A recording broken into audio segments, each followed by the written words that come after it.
الإعلامي المغربي رشيد الإدريسي كيوجه رسالة شديدة اللهجة للمسؤولين المغاربة اللي مفادها أن اللي ما قادش على شي حاجة يحط السوارت ويمشي في حاله، واللي جاي باش يخدم السياسة يفكر في مصلحة البلاد قبل مصلحته. بغيت انه اليوم السي عزيز اخ النوش، ما عمرني ما هضرت معك مباشره، اليوم غنهضر معك مباشره وغنقول لك جوج كلمات بكل احترام للشخص ديالك. ما عمرني جبتك لا بالزيد لا بالخير، اي بورتون انت والناس ديالك حطيتوني في القوائم السوداء ديالكم.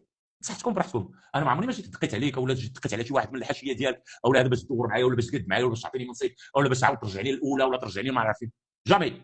وانا ما كنخدمش بهذه الطريقه هذه. ملي طيحوا في واحد صحفي ولا اعلامي ولا غير مواطن كينتقد، سمعوا ليه ماشي تحاربوه.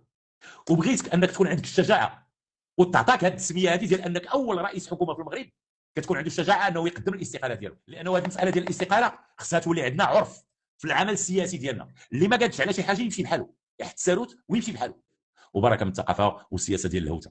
واللي بغى يتغنى يمشي يدير شركه، ما يدخلش للسياسه. الا جاي غتدخل للسياسه راك داخل باش تخدم الوطن والمواطن، ماشي باش تخدم راسك حبيبي، وماشي باش دير الثروات، وماشي باش دير لاباس.